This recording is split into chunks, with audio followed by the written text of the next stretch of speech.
Quiero entregar saludos de la Iglesia del Príncipe de Paz de la aldea El Mamonal, allá en la Democracia, Huehuetenango, allá por la frontera de La Mesilla, Huehuetenango, donde estuvimos el viernes y el sábado. 2 noches estuvimos compartiendo la palabra del Señor y salimos ayer como a las 9:15 de la noche.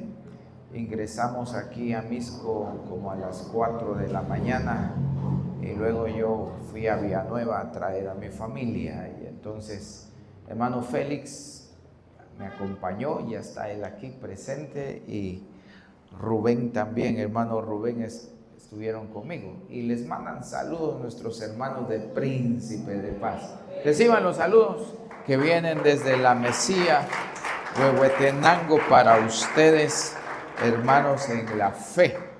Le cuento algo. Nos contaron que el pastor Carlos Pérez fue pastor allá en esa comunidad hace muchos años, y la iglesia ha cambiado bastante allá, y estuvimos ahí conociendo a muchas familias y disfrutando de un caldo de gallina que ustedes no se imaginan, de la verdadera gallina, sí, definitivamente. Nos atendieron muy bien, gracias a Dios por ello. Ahora sí, quiero que reflexionemos en la palabra del Señor. Hoy no voy a hablar sobre el Evangelio de Lucas. Tenemos una ocasión diferente. Tenemos una ocasión en donde decidimos dedicar algunas horas y abstenernos. La palabra ayuno significa abstención, que nos abstenemos de algunas cosas, como por ejemplo el comer. Regularmente está relacionado con el no comer, y hemos decidido nosotros no comer, y vamos a no comer para entrar en esa armonía con el Señor. El ayuno es una de las prácticas más antiguas que existen en la humanidad. Ya se han registrado antes de Cristo, muchos siglos atrás, no solo en las culturas hebreas, sino en otras, que los hombres o las personas se aislaban de la sociedad y se iban a los desiertos o a lugares solitarios para desvincularse un momento de las situaciones cotidianas, y se abstenían también a veces de alimentarse para concentrarse y meditar en ciertos temas que eran interesantes para ellos. En el tiempo de Jesús encontramos que la práctica del ayuno también era muy común. Juan el Bautista era un hombre que disfrutaba estar en el desierto solo, en el desierto, para poder también tener un tiempo de oración con el Señor y con su Creador. Y luego Jesús nos enseña, y él mismo, después de inaugurar su ministerio en esta tierra, Jesús decide aislarse 40 días, junto con sus noches, dice la Escritura, y se fue al desierto, un lugar oportuno para él, para estar solo durante 40 días y 40 noches. Y durante ese tiempo no comió. Bueno, muchos se preguntan, ¿y eso es posible, no comer durante 40 días? Resulta que científicamente, no sé si son 5, 4 a 7 días que un ser humano no puede comer, si alguien sabe el dato, pero es definitivo que científicamente nosotros como seres humanos solo podemos dejar de comer durante algunos días. Luego de no comer durante algunos días, nuestro sistema digestivo empieza a tener problemas, y entonces al tener problemas se comprimen y pues ya hay problemas de salud. Pero de alguna manera y de forma curiosa, resulta que cuando un cristiano entra en ayuno y oración, pasan 10 días y el estómago está bien. Pasan 15 días y el estómago sigue bien. Pasan 30 días y el sistema digestivo está intacto y sigue re bien. Y de esa manera, de esa forma, es que observamos que el ayuno en el contexto cristiano pues está exento de algunas cosas que científicamente están comprobados que pasan con las personas. Bueno, yo supongo que definitivamente es por el contexto en el que ofrecemos el ayuno. Bueno, pero lo que quiero decirles es de que ayunar, hoy también en las redes sociales se habla mucho del ayuno intermitente para la salud de los seres humanos. Y se dice que el ayuno intermitente de cierta cantidad de horas ayuda mucho a los seres humanos para su salud. Y entonces están recomendando mucho el ayuno. Pero el ayuno que nosotros tenemos hoy es un poco distinto al que proponen aquellos de la medicina alternativa. Y es un poco distinto también al que usaban otros en algún otro momento de la historia. El ayuno que nosotros tenemos hoy tiene un fin. El fin es poder tener un tiempo de comunión con nuestro Creador. Y ese tiempo es valioso. Es valioso porque lo dedicamos para abstenernos de muchas cosas, de mantenernos solo en esa comunión con Él. Y estando en esa comunión podemos tener y cultivar esa relación estrecha con nuestro Señor. Y por eso estamos aquí esta mañana. Y es bueno que estemos aquí. Y todos los martes el Ministerio de Ayuno y Oración también está aquí para estar orando y ayunando y pidiendo al Señor por su bendición. Los que en algún momento han ayunado más de 2 días, 3 días, sabrán que sus beneficios son valiosos.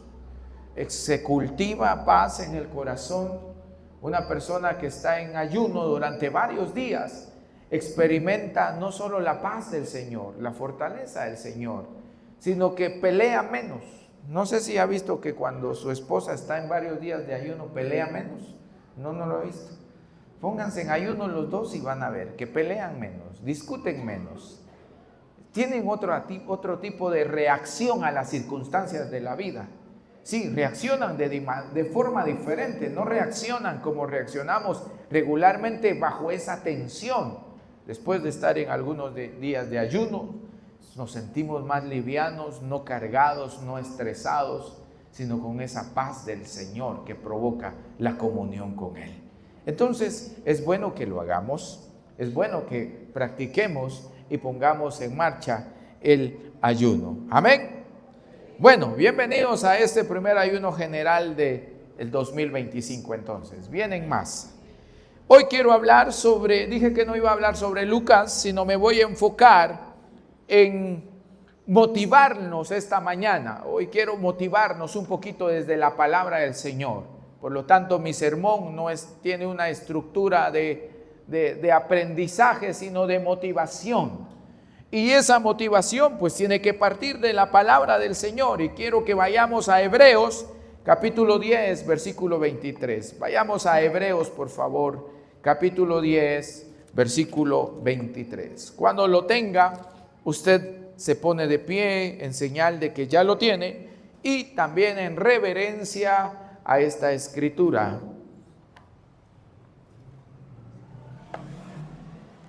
Hebreos capítulo 10, versículo 23. Dice la escritura, lea conmigo con voz fuerte, por favor. Mantengamos firme, otra vez, todos juntos. Mantengamos firme sin fluctuar, mantengamos firme sin fluctuar la profesión de nuestra esperanza, porque fiel es el que prometió. Amén. Oremos. Señor, gracias por tu palabra. Queremos reflexionar en ella, meditar en ella y fortalecernos en ella también. Gracias porque sé que estás en medio de nosotros y estás aquí para bendecirnos. En el nombre de Jesús oramos. Amén y amén. Puede sentarse. Firmes en la fe. De eso quiero hablar hoy. Firmes en la fe. Hay un canto que dice, firmes ya adelante. Ya no me acuerdo. Huestes de la fe. Sin temor alguno, que Jesús nos ve. ¿Sí? Bueno, y hoy quiero hablar de esa firmeza y motivarlo a usted para que se mantenga constante en medio de esas circunstancias. Y no está de más de repetirle o recordarle que la fe es un fundamento importante en la vida de los cristianos. Es uno de los pilares que nos sostiene, la fe. Sin fe es imposible agradar a Dios. Y el apóstol Pablo dice que la salvación y el regalo viene por fe, justicia y fe también para nosotros. Y entonces, en la vida cristiana, el tema de la fe se convierte en una de las columnas más importantes, porque si no tenemos presente o no tenemos cultivada la fe, definitivamente podría irnos mal y podríamos fluctuar. Y entonces hay algunos ejemplos en la Biblia donde la fe es puesta a prueba o pasa por alguna crisis, porque las crisis humanas son frecuentes. ¿Quién no viene hoy con alguna pequeña crisis por ahí? Tal vez está pensando que ya se está terminando el mes y que hay que empezar a pensar en pagos y tenemos crisis por ahí. O tal vez está pensando cómo va a solucionar cierta circunstancia en la vida que está pasando, familiar, matrimonial, con hijos, laboral, etcétera. Y podemos venir con alguna situación parecida. Y en la Biblia vamos a encontrar varias situaciones de hombres que pasaron por momentos y situaciones difíciles. Pero hay algo en ellos que debemos tomar en cuenta y lo cual quiero hoy compartir con ustedes. Es la confianza en Dios y la permanencia en Dios, de que Dios está ahí siempre acompañándonos y caminando con nosotros. Y entonces debemos empezar esta mañana. Yo quiero empezar diciendo que la fe no es pensar que Dios tiene que hacer precisamente lo que yo quiero que Él haga. Ese es un concepto erróneo de fe. Querer o pensar que tener fe es obligar a Dios a que Él haga siempre lo que a mí se me antoja. Y si Dios no lo hace, significa que no hay fe. No, ese es un mal concepto de la fe.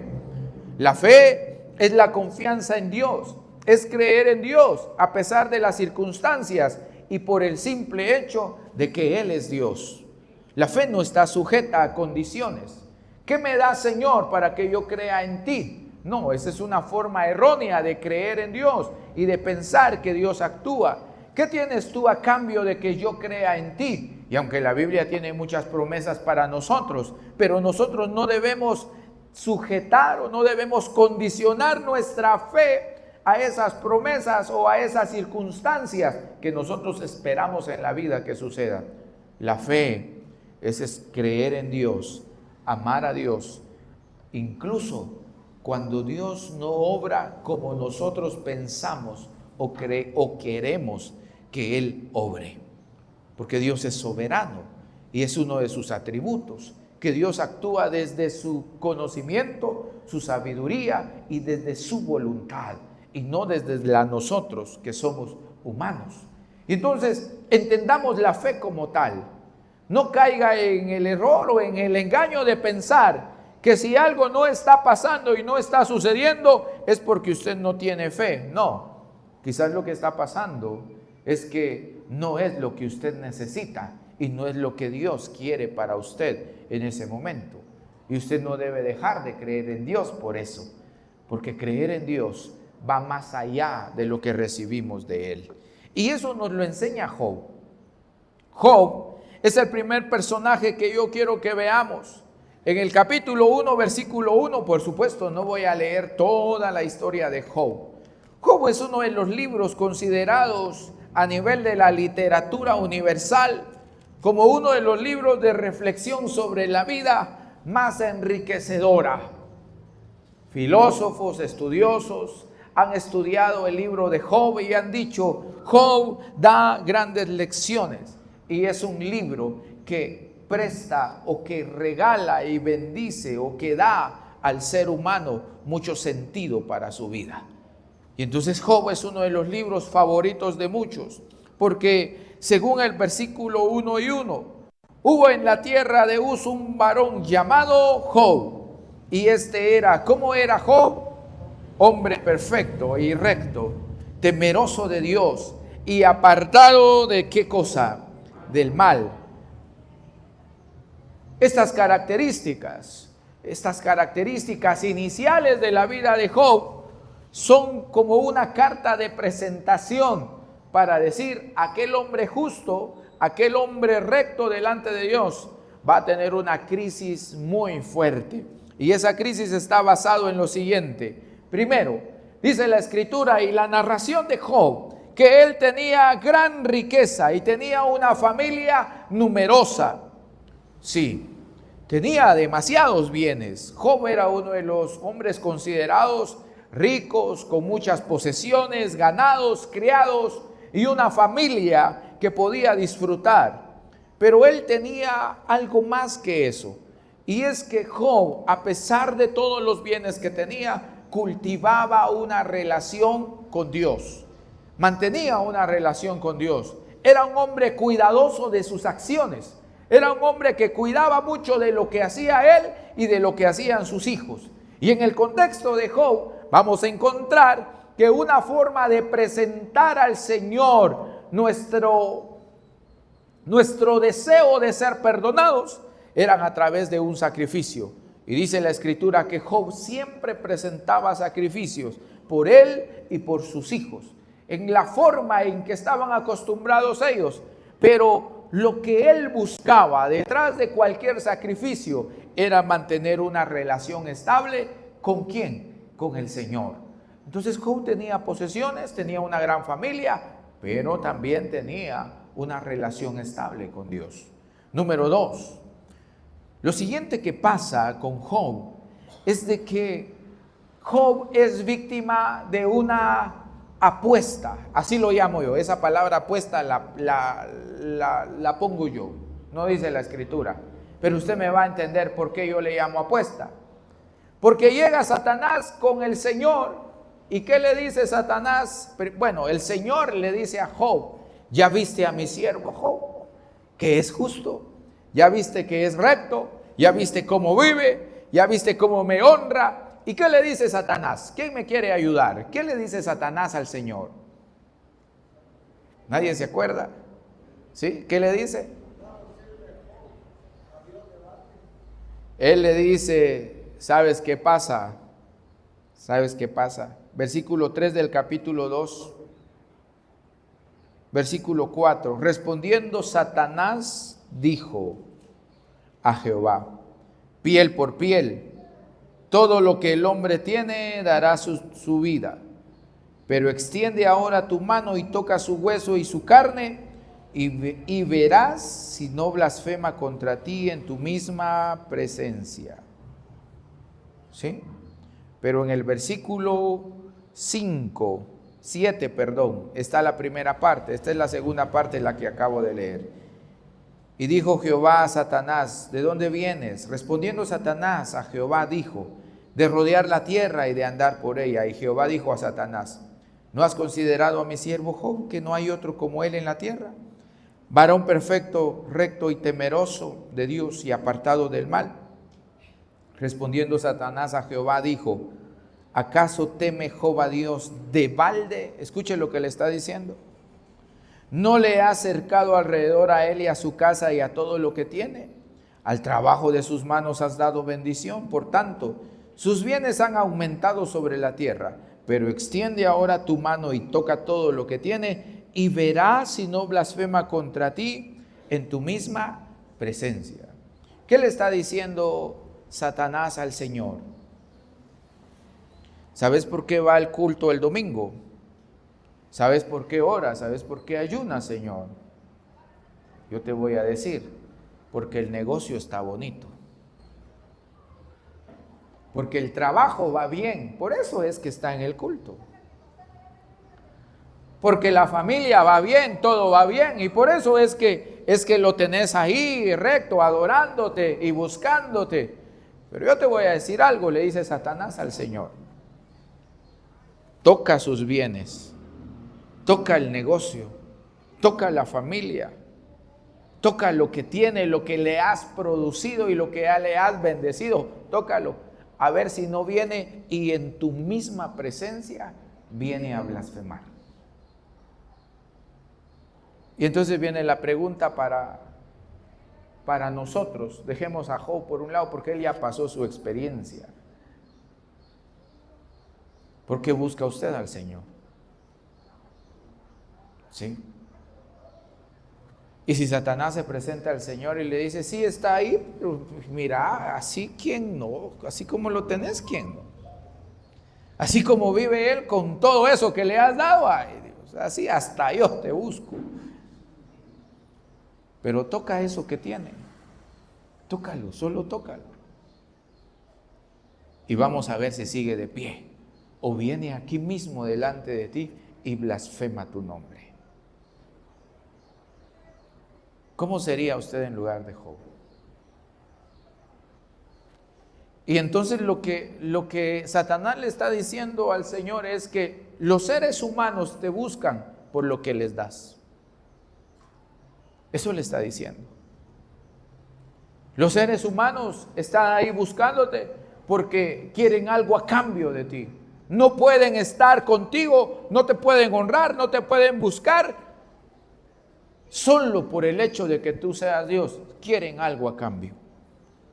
Y si les toca eso que les das tú a cambio, vamos a ver si ellos son capaces de permanecer de pie delante de ti o blasfeman contra ti. No lo digo yo, es Satanás hablándole al Señor. Y preguntémonos, ¿tiene razón o no tiene razón? ¿Hay razón o no hay razón? Sí. ¿Cuántas veces hemos venido al Señor para decirle, bueno Señor, voy a estar aquí, pero vamos a hacer un trato? Si no me sanas en tanto tiempo, yo me voy porque no cumples. Condicionamos al Señor. Si no me resuelves esta situación en tanto tiempo, yo ya no regreso, ya no vengo porque me vas a demostrar que no. Y estamos condicionando al Señor todo el tiempo. Y estamos poniéndole al Señor siempre esos peros para estar y para tener una relación con Él. Entonces le damos la razón a Satanás. Porque Satanás dice, los seres humanos siempre van a querer algo alrededor o a cambio de serte fieles. Y ya conocen ustedes la historia de Job. ¿Qué pasa con Job? Job va perdiendo sus bienes, que cae fuego por allá, que ladrones por allá. Por último, en un solo día, bueno, todo eso le pasó en un solo día, sus hijos mueren. Se queda sin nada. Luego, Satanás le dice al Señor, ¿sabes qué? ¿Por qué Job no ha blasfemado? Porque la enseñanza de Job es que a Job le quitaron todo. Y Job seguía fiel al Señor. Y entonces llega Satanás de nuevo con el Señor y el Señor le dice, ¿ya viste cómo sigue Job? El Señor presumiendo a Job. ¿Ya viste que no me dejó? Sigue en conexión conmigo. A pesar de que le quité todo, sigue en conexión conmigo. Y Job le dice, pues sí, si tiene salud. Quítale la salud y vamos a ver y cómo le va. ¿Es apuesta o no es apuesta? Bueno, tal vez no está de acuerdo conmigo, pero Satanás lo está retando y está apostando con él. Le dice, yo te apuesto a que te deja. Y le tocan la salud. Y entonces hay unas palabras de Job que dice, esto es cuando inició la prueba. Jehová dio y Jehová quitó. Sea el nombre de Jehová bendito. Un día la esposa ve a Job y le dice, ay Job, me da lástima. Ay Job, ¿cómo estás de veras? No hombre Job, no dan ganas ni de acercarse a ti Job.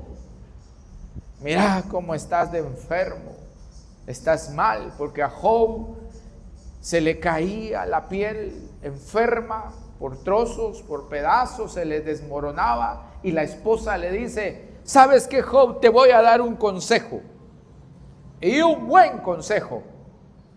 Maldice a tu Dios y muérete. Y ese fue el consejo que le dio la esposa a Job. Miren ustedes, vaya consejo, ¿no? Pero nos pasa en la vida a todos. En medio de la angustia, en medio de todo, decimos: no, hombre, que se muera mejor.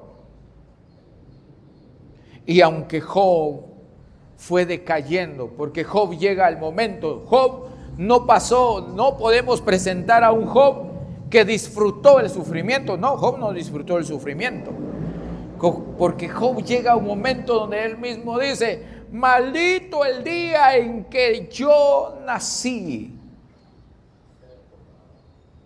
Y Job está tan angustiado y tan desesperado de maldecir el día en que él nació.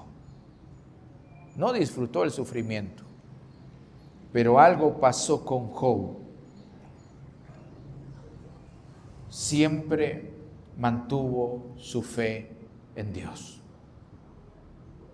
y se sostuvo. Y esa es la pregunta de hoy.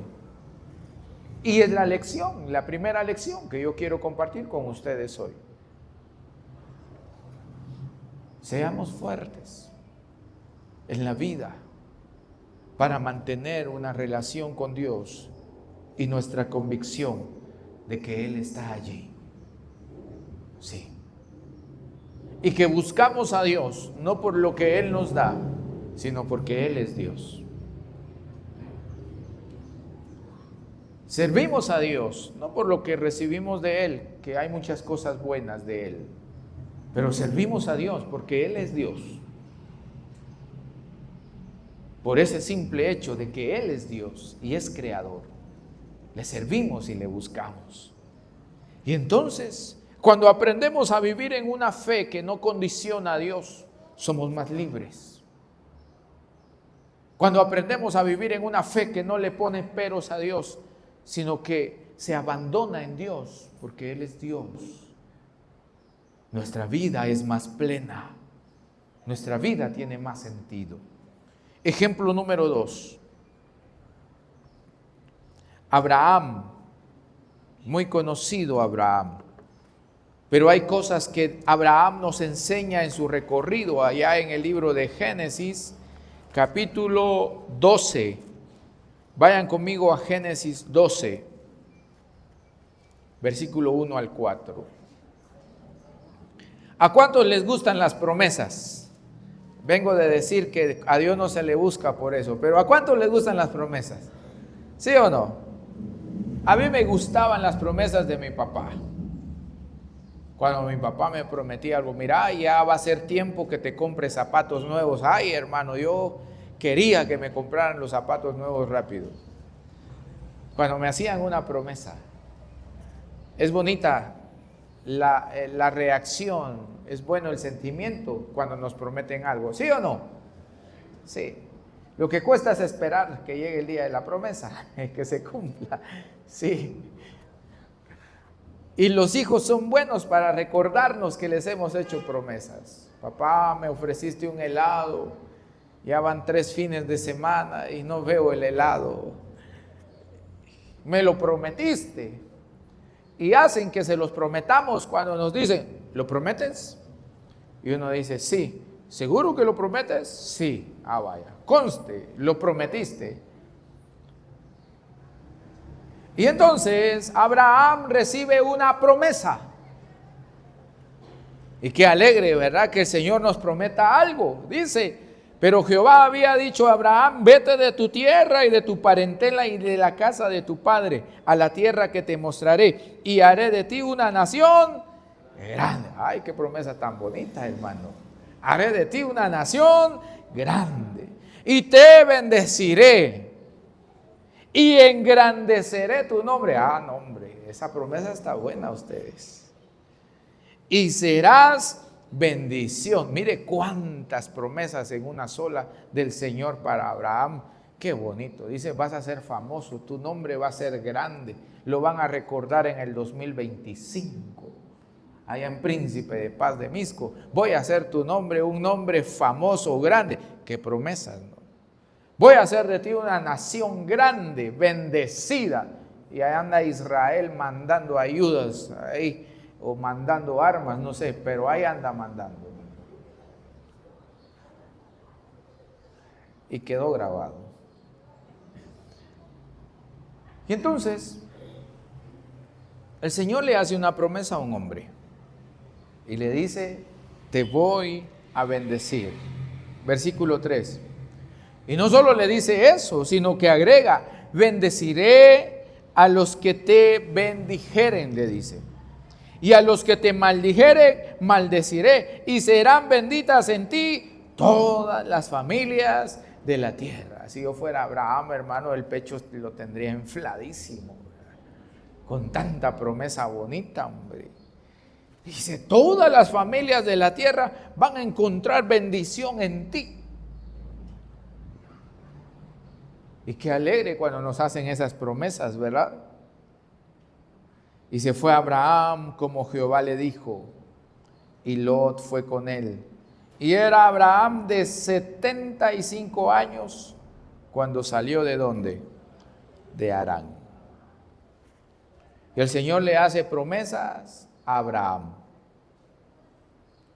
Le pregunto algo. ¿Tuvo la oportunidad Abraham de ver a ese montón de gente hecha nación? ¿Los vio? ¿Los vio o no los vio? Está dudoso, ¿verdad? Como que usted, como que leí más o menos eso, pastor, y como que no. No. Abraham no pudo ver cumplida la promesa. Él no la pudo ver, pero la promesa se cumplió. Pero él no la pudo ver. Dice Hebreos 11, ahí usted puede leer todo el capítulo, no ahorita en su casa. Por la fe Abraham vio de lejos la promesa, pero no pudo decir, aquí está la nación que el Señor me prometió. No, no pudo verla. Se murió antes. Y después vino la nación, creció la nación, y ahí sigue la nación. Pero no la vio. Tantas promesas dadas a un hombre, y él no vio al final el resultado de todas esas promesas, no las palpó. Pero Dios reconoce algo en Abraham. Primero, que fue llamado por Dios para dejar su tierra y todo. Y Abraham creyó que era el Señor llamándolo y se fue. Solo alguien que puede creer y puede tener fe puede tomar y dar ese paso de seguir, porque no sabía a dónde se lo iban a llevar. Él no sabía a dónde lo estaba llevando el Señor, pero él decidió caminar y empezó a caminar. Y entonces el Señor mira a Abraham y dice, vamos bien, Abraham, te estoy llamando, no te digo a dónde vas, solo te prometí qué va a pasar, y ahí vas caminando. Luego vivió como extranjero en varias tierras. Vivió en un lado, vivió en otro lado, sin ver la plenitud de las promesas de Dios en su vida. En primer lugar, le dijeron que iba a ser una nación y no tenía hijos. Pero seguía creyendo. Le dijeron, vas a ser un hombre que va a ser bendición para la tierra y vas a ser una nación fuerte, pero no había hijos. ¿Y cómo? Y entonces vimos en una semana de estas cómo Abraham y su esposa, la esposa de Abraham, pierde la paciencia, ¿verdad ustedes? Y dijo, ayudemos al Señor porque no hay descendencia. Abraham, te voy a dar a mi criada para que tengas un hijo, porque el Señor yo no veo que esté cumpliendo su promesa. ¿Tuvo desafíos Abraham? ¿Tuvo crisis en la promesa que había recibido? Sí, muchas. Se metió a problemas porque tuvo que mentir, tuvo miedo cuando llegó a un lugar y el rey vio a la mujer de Abraham y dijo: esa señora está bonita, tráiganmela por favor. Y Abraham le dijo: vamos a decir que somos hermanos. Tuvo crisis en tierras extranjeras por cargar un sobrino que no tenía que cargar, hermanos. Resulta que Abraham se mete a problemas porque este sobrino se mete a hacer cosas y se lo llevan los enemigos. Y Abraham tiene que salir detrás de él, ¿verdad?, a buscarlo. Hay pleitos entre los criados de él y los de su sobrino y tantas cosas. ¿Por qué? Bueno, las promesas ahí están, pero la vida tiene desafíos. La vida, mientras la transitamos y la vivimos, siempre va a tener circunstancias que tenemos que aprender a sobrellevar. Pero estas circunstancias no deben ser razón para que nosotros dejemos de pensar de que Dios está ahí. Abraham creyó en la promesa de un hijo, a pesar de que ya eran estériles los dos, pero el Señor los bendice con un hijo. Dios le prometió a Abraham descendencia y lo cumplió. Tuvo que esperar 25 años hasta que naciera Isaac.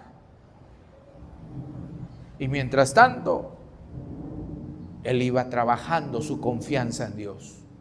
Nace Isaac y el Señor le dice: sacrifícame a Isaac, ofréceme a Isaac. Y Abraham sigue confiando en Dios. La fe no depende de lo que vemos, sino de lo que Dios ha prometido. Y aquí sí voy a apelar a las promesas de Dios. La fe no es tanto de lo que usted está viendo, es de lo que Dios dice en sus consejos y en sus promesas para usted y para mí.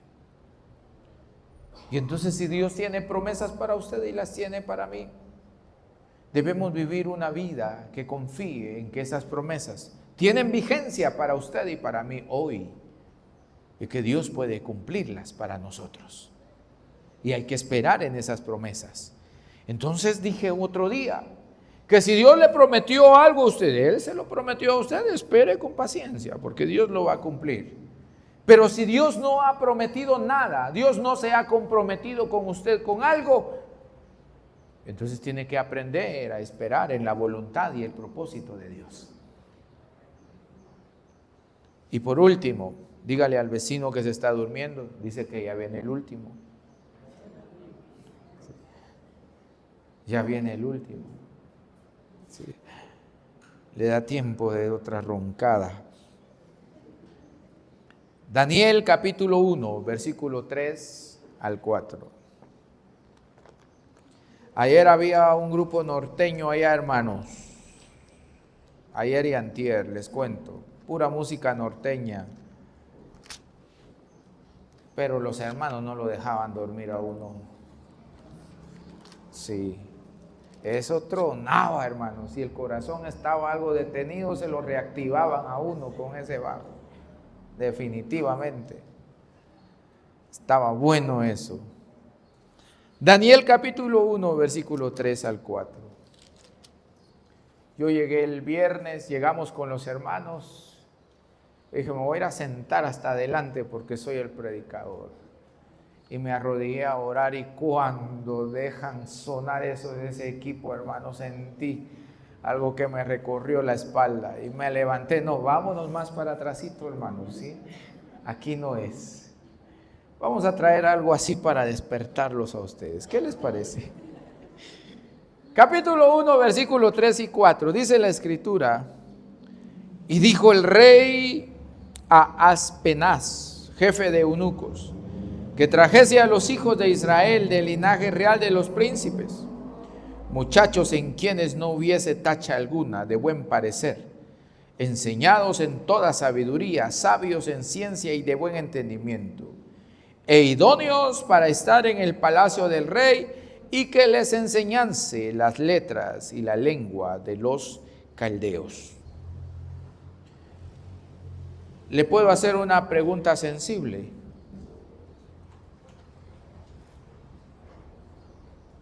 ¿Hay alguien que ha tenido que dejar su tierra por razones de fuerza mayor, y por eso está aquí en Misco.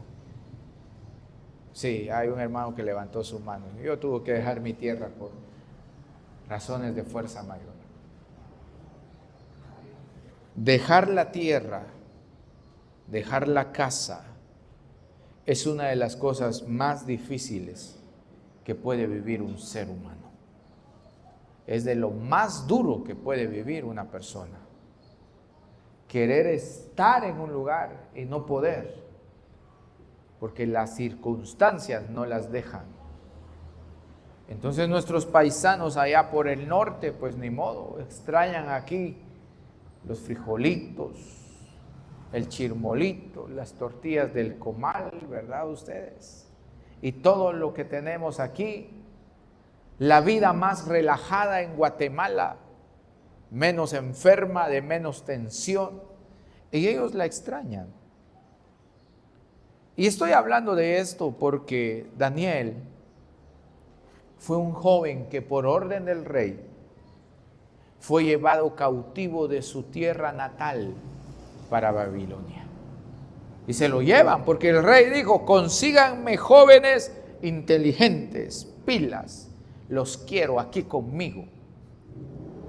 Y cuando los babilonios llegan a Israel, a Judá, a la tierra de Daniel, se lo llevan a él y a otros más. No creo que Daniel haya vivido su mejor experiencia siendo llevado a otro lugar. Y no solo eso, dice la Escritura, que además de ser llevado, el rey manda a decir: denles la misma comida que yo como. Quiero que ellos coman lo que yo como. Por supuesto, carnes ofrecidas a los dioses, comida ofrecidas a no sé qué imagen por ahí o qué cosas. Y esa comida era costumbre de que primero se le ofreciera a la imagen la comida y decir: aquí está la comida, te la presentamos, te la ofrecemos, y después se la daban, y después ya se servían y se comían. Y entonces Daniel llega y ellos dicen, y él dice: no, no vamos a comer de eso, nos negamos a comer de eso. Y no era porque la carne sea mala, porque no sea rica, sabrosa la carnita, hermano. Sí. No voy a hablar de comida ahorita. Algunos ya están así: no, pastor, ahorita no. Sí, hasta el olor sintieron. No es que la comida del rey fuera una comida mal hecha, mal cocinada, no. Era el hecho de que era ofrecido siempre a un dios de los babilonios. Y entonces Daniel prefiere ser fiel a Dios, a su Dios, al Dios de los hebreos, antes que participar de lo ofrecido a otro ídolo, de lo ofrecido a alguien más ajeno al Dios que él conocía. Y le fue bien. Le fue bien. Porque dice que el Señor, el encargado, un poco preocupado, dijo: pero ustedes se me van a demacrar, se les va a ir el color, se van a quedar puros huesitos. Y dice que la Escritura que ellos comieron de las hierbas. Después de una semana regresa el supervisor y dice: quiero verlos, y los revisó por todos lados. No, ustedes están bien, no se ven enfermos, se ven bonitos, qué alegre, se ven bien. La fidelidad a Dios siempre traerá la justicia de Dios a favor de sus hijos. Siempre. Elija siempre ser fiel a Dios ante cualquier circunstancia en la vida y cualquier decisión que tenga que ver con elegir a Dios, los principios divinos, o elegir cualquier otra situación en la vida. Siempre decida elegir a Dios. Fue un hombre que, por su sabiduría, por su inteligencia y sus capacidades, fue promovido para trabajar en la sala del rey como consejero. y era el que estaba ahí sentado con los consultores del rey. El rey llegaba y les preguntaba: tengo esta situación, ¿qué me aconsejan? Y Daniel estaba ahí. Pero Daniel siempre procuró mantener sus principios éticos, incluso estando en un reinado que rendía culto a otros dioses. Y él decide mantenerse en una ética basada en su relación con Dios. Sí, porque Daniel, cada vez que tocaba el tiempo de oración, llegaba a su casa, abría las ventanas de la casa que daban hacia Jerusalén y se postraba y oraba, dice la Escritura, siempre al Señor.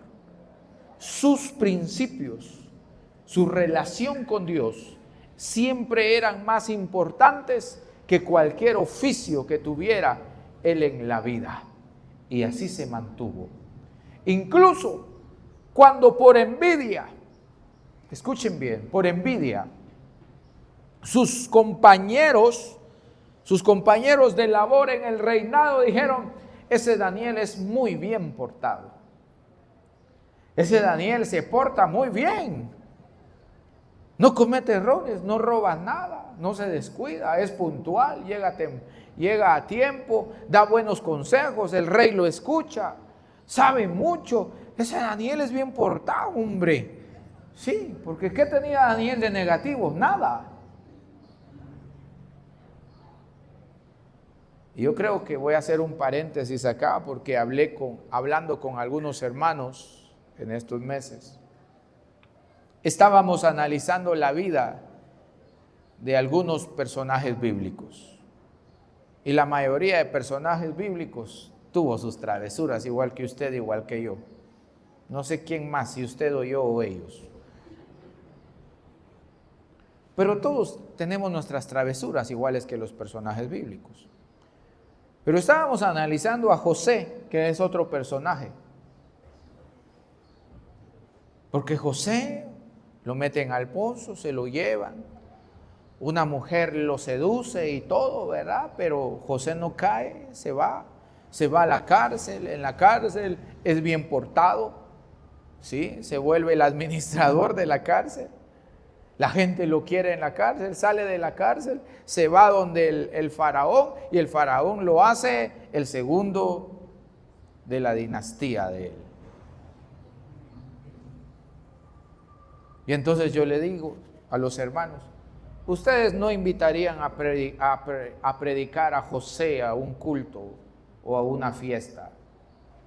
Y los hermanos se me quedan viendo así: ¿cómo que no? Si es José. No. En estos tiempos a un José ustedes no lo invitarían a predicar. No sé si usted sabe por qué no lo invitarían a predicar. Porque nos gusta escuchar los testimonios de los que se han portado mal. Nos gusta oír decir: hermanos, vamos a traer al predicador. Ese se echó a 5, hermanos. Ha estado en la cárcel 10 veces, ha entrado y ha salido. Está lleno de marcas, de tatuajes y hermanos. Y ahí lo sacó el Señor y va a venir a compartir la palabra. Nos gusta escuchar la vida de aquellos que se han portado mal. Y les damos más importancia a ellos, ¿sí? ¿Y cuál es el testimonio del hermano? Pues se ha portado bien. No, traiga otro, uno que impacte. Uno que de verdad venga y traiga algo que decirnos. Entonces yo le decía a los hermanos: ustedes a José no lo traerían. Porque ¿qué nos diría José? ¿Cuál sería el testimonio de José? Fíjense, hermanos, y esa mujer estaba bonita y estaba guapa, pero yo dije: Señor, en tu nombre, y no. Y aunque me obligó y me forzó, yo le dije que no. Y usted dirá: Y estaba en la cárcel, y en la cárcel me porté bien. Estoy seguro que saldríamos de aquí aburrido el mensaje. Nada bueno traía el hermano.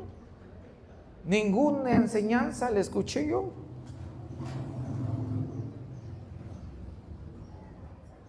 Y Daniel era igual. Daniel era un joven, un hombre que creció ahí en Babilonia y empezó a desarrollarse, pero sus compañeros consejeros le tenían envidia. Le tenían envidia porque no tenía cola que machucar. Y entonces empezaron a pensar, ¿cómo le damos caída a Daniel? ¿Cómo hacemos caer a este hombre justo? ¿Cuál es la estrategia que vamos a usar para que este hombre que está bien visto por el rey lo mira bien, lo ama, lo aprecia, siempre habla bien de él, siempre lo llama primero antes que a nosotros? ¿Cómo lo hacemos caer? Y entonces dijeron, ya sabemos cómo. ¿Quién sabe cómo? Pensaron ellos que podían hacer que Daniel fracasara. ¿Nadie sabe cómo? ¿Sí? ¿Cómo? Dijeron, Daniel todos los días ora en su casa a un Dios que no es babilónico. Esa es la clave. Y entonces se organizaron y dijeron, digámosle al rey que esto y lo otro, que todos, nadie puede orar a otro Dios, todos tienen que orar a los dioses babilónicos. Y ahí Daniel va a caer, porque ahí sí. Y el rey se emocionó y dijo, eso suena bonito, ¿verdad? Ustedes firmemos, pues, y puso el anillo. Y entonces, hermanos, Daniel no cedió ante esa presión. Daniel se mantuvo firme y él dijo, voy a seguir orando. Y dice que ese día llegó y oró al Señor, se mantuvo en su fe, en su convicción de creer en Dios. Y llegaron los consejeros del rey. Rey, Daniel quebrantó la ley. Y el rey dice, ¿qué hice? Pero ya no podía hacer nada. Y van a traer a Daniel, lo meten al foso de los leones. Un ángel baja, le cierra la boca a los leones, por no decir la otra forma, le cierra la boca a los leones. Y le sirvieron de almohada a Daniel esa noche.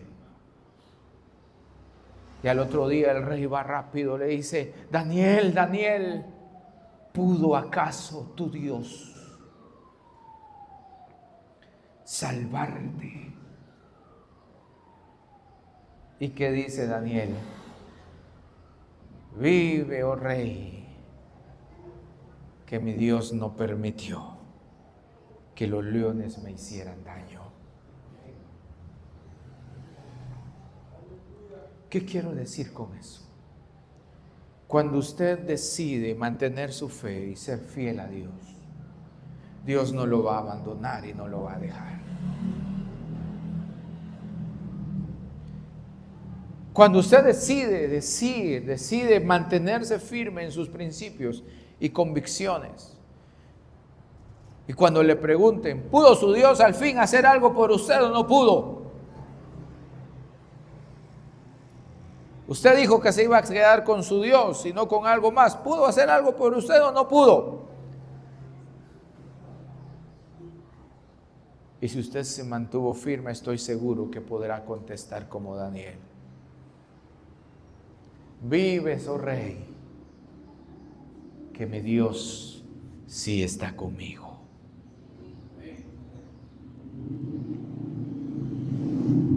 Y esa es la vida que llevamos hoy.